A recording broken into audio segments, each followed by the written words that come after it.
Now, one of the evidence that social justice warriors don't really exist is the romance novel genre. It's a you see what social justice warriors are intersectional feminist. You know, if you see a guy who's an SJW, he's basically a male feminist. And this YouTuber, Jyvur Entropy, to me, she proves that, or at least gives evidence of, because romance novels, they've been are the same for decades, and there are problematic ones, and yet they're never gone after. Why? Because women consume them, right? Now let's get to the heart of it. Some of these romance novels are straight up offensive. And I'm sorry, but this is like a problem with the genre. It's the fucking romance genre. Like, it is a mess in there. Okay. Yeah, okay, let's take a look.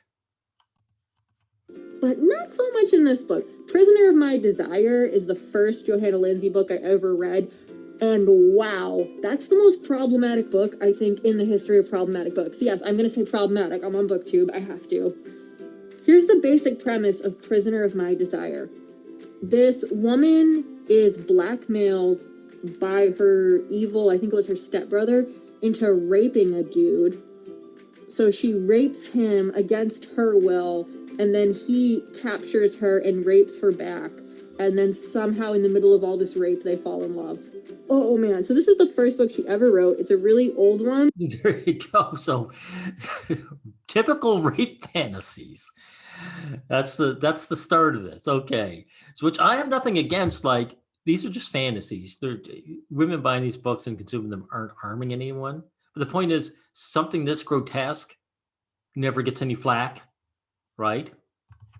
And I picked it up after I read Prisoner of My Desire. Let me see when it was written, because I want to say it was like the 70s. Yeah, 1977. Now, this is important. She's reading something that's problematic. It's what now? Over 40 years old. So uh, this is decades. And how come they never get targeted? You know why? Because they're consumed almost strictly by women. If 50% of the audience, or consumers, I should say, were men, then you'd probably see these so-called justice warriors come out.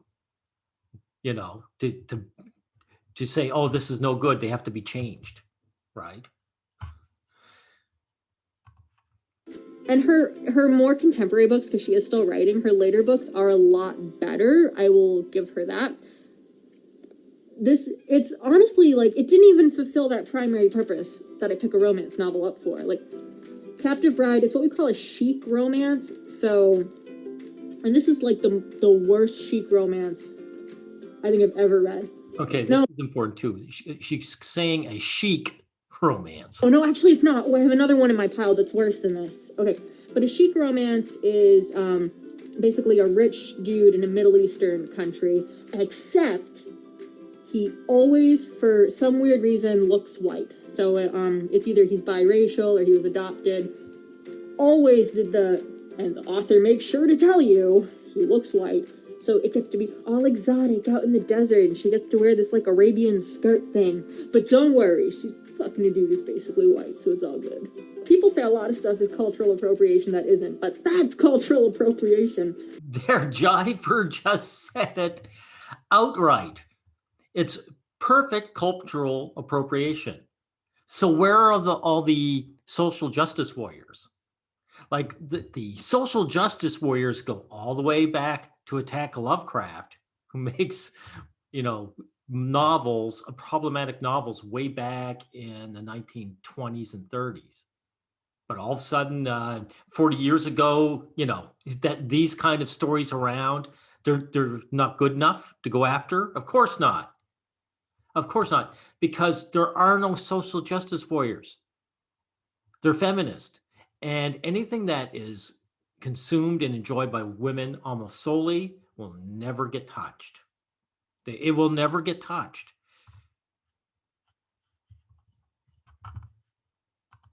when you adopt the culture, but you're like, ew, I don't have to fantasize about a brown dude, do I? Like that. Yeah, there you go.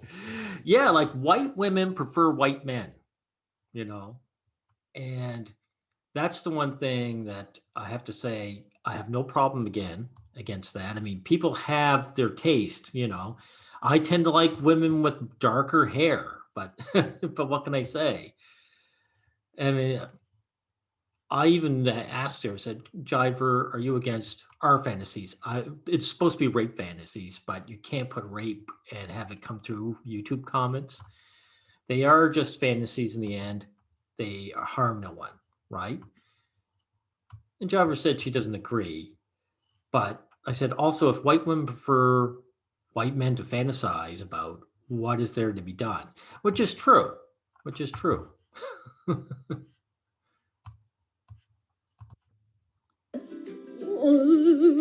Let's all have the creeps over that, please. Yuck. And here's the other thing: it's race, and of course, it's status. Yeah, they're not just having a romantic tryst with a guy in the desert that they met in the desert. He's a sheik. He's top dog there. Women want to be ravished by a high status man. I mean, that's why Count Dracula was a count. He's Count Dracula is foreign but he's wealthy and has a title, you know, just as a comparison. And he just like rapes her a ton until she falls in love with him. And it's like definitely rape. It's not dubious consent. Like she cries like every time. Like I don't know why she's just like luxuriating like in this picture, because this never happened. It was all like her crying and him beating her. And I think I just pushed through it because I was so amazed by it. I was so amazed.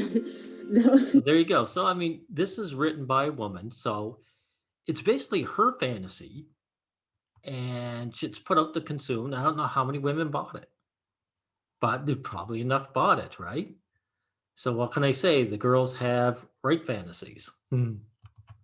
It was published, honestly, and I've kept it because I have worked it into every academic paper I have written on the romance genre. Let's see, get to some Desert Night. It's so bad. I got this in a used bookstore, and hold on, I have to check and see when this one was written because it's honestly it's so 1991. Susan Dern. There you go. No, so there's 14 years between the first book she showed you, and this one. So I mean, the stories are pretty well always the same, you know, and they go like candy. This is and again, where are the SJWs? Where are they? How come this all goes under the radar? I mean, I've given you the answer, but if you have like an opposite, well, this is why they don't. I mean, you can put it in the comments section.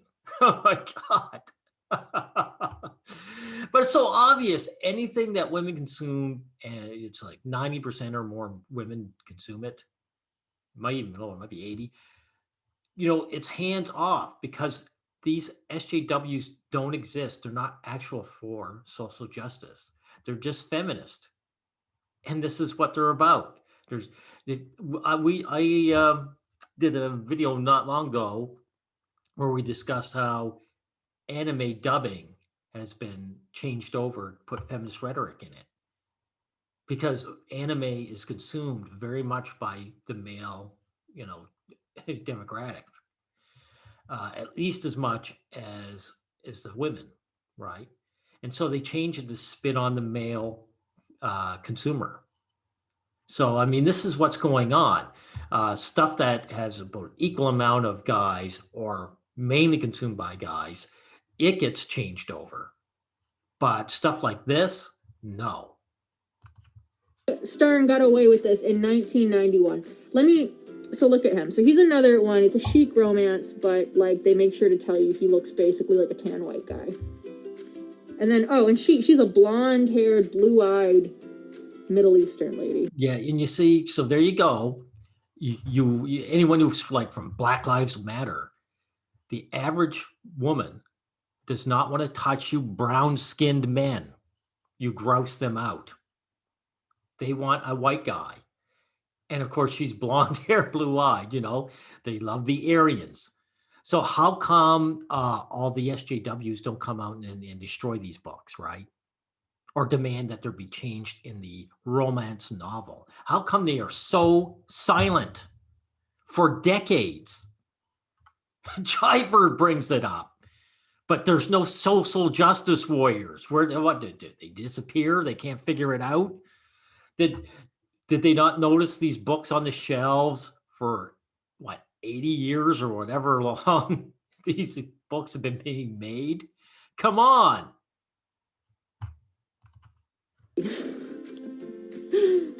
We're in the desert, but everybody's white. If there's a pretty dress on the cover, and if the lady is like swooning, I will buy the book. That's all it takes. Okay? All right. So, Oh my God. Oh my God. Oh my God. In this book, she becomes part of a harem, like against her will. And it's a lot of them have harems, these chic romances. Yeah. And she doesn't want to listen to him. So their first major interaction, he whips her. He literally like beats her with a whip. And then their next interaction, he like starts kissing her and like, you're surprised, Jyvur, that she got away writing this in the 90s. Not me. Not me at all. Maybe there's been a bit of toning down, but it's always the same deal. Like, look, people are in BDSM in real life. So what, if someone's going to go to real life, group and get whipped for fun, you think they're not going to write novels about it? Trying to get like sexy time going, but she has like bloody welts and wounds all over her body, and then she remembers like, oh, this guy like beat the fuck out of me, so maybe I'm kind of mad at him. And then at a certain point she like gets pregnant, but they have some like huge misunderstanding where he's like angry at her, and it's one of those tropes of the romance genre where the misunderstanding could definitely have been avoided, like if they would talk to each other, but anyway. So then, so she doesn't tell him that she's pregnant. Okay, enough of that. And here we are just talking about, again, just a slight disagreement where I say, rape fantasies, there's nothing really wrong with them. A woman's just indulging her fantasy. Jyvur says, I don't agree. I think fiction shapes our values. If you believe fiction was powerful, I probably wouldn't write books. If I didn't, sorry. If fiction didn't have the power to change how we perceive the world, then propaganda wouldn't be effective. But my answer to that would be that The Handmaid's Tale, for example, is definite propaganda. Whether it's the series or the novel, the point of it is to say that men are oppressing women, and the handmaids are just women grabbed up by the patriarchy and forced to have sex with men. But these aren't really propaganda stories. What you're showing there, they are just fantasies. They aren't saying that men are all rapists. They're just women saying, yeah, I have this fantasy where a guy comes and rapes me, So, I mean, what can you do about that, What can you do? So would you be against other fantasies like BDSM? Yes, exactly. I mean, they are just fantasies. And so, I mean, that's just that. Okay. Okay. This is kind of off topic, but Jyvur, the content of your videos and that music, background music, contrasted with this mask. Oh my God. That is what is this, a horror channel? Okay.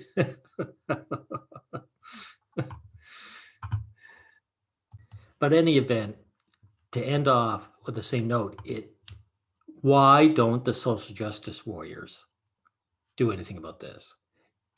I've said it several times now. They aren't just social justice warriors.